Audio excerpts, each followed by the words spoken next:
ராஜினாமா செய்தார் ஆளுநர் ரவி. புதிய ஆளுநரை அறிவித்தார் ஜனாதிபதி. திடீர் பரபரப்பு. அதாவது, தமிழக ஆளுநருக்கு எதிரான வழக்கில் மசோதாக்கள் மீது ஆளுநர் 1 மாதத்திலும், ஆளுநர் அனுப்பும் மசோதாக்கள் மீது ஜனாதிபதி 3 மாதத்திலும் முடிவெடுக்க வேண்டும் என்று உச்சநீதிமன்றம் அதிரடியாக உத்தரவிட்டது.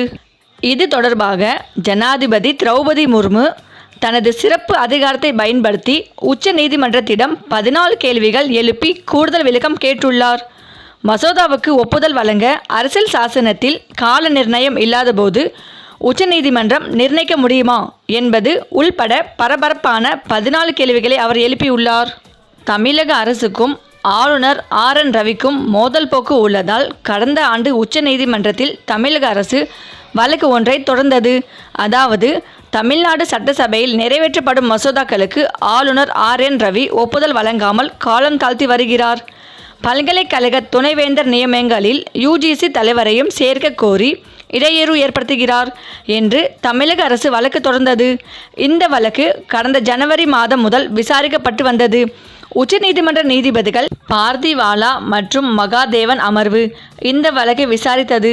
விசாரணையின் முடிவில் தமிழக அரசு அனுப்பி நிலுவையில் உள்ள மசோதாக்களுக்கு உச்சநீதிமன்றம் ஒப்புதல் வழங்கியது.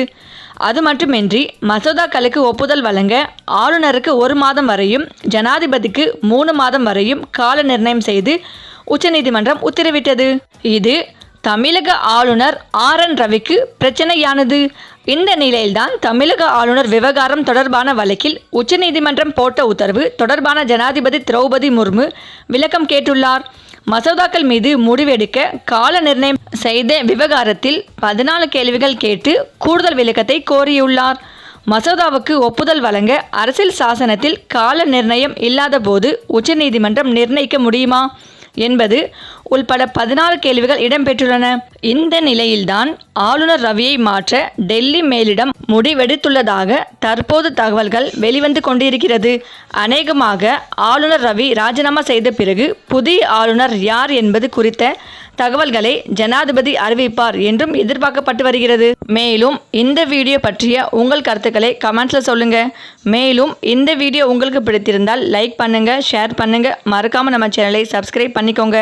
தேங்க்ஸ் ஃபார் வாட்சிங்.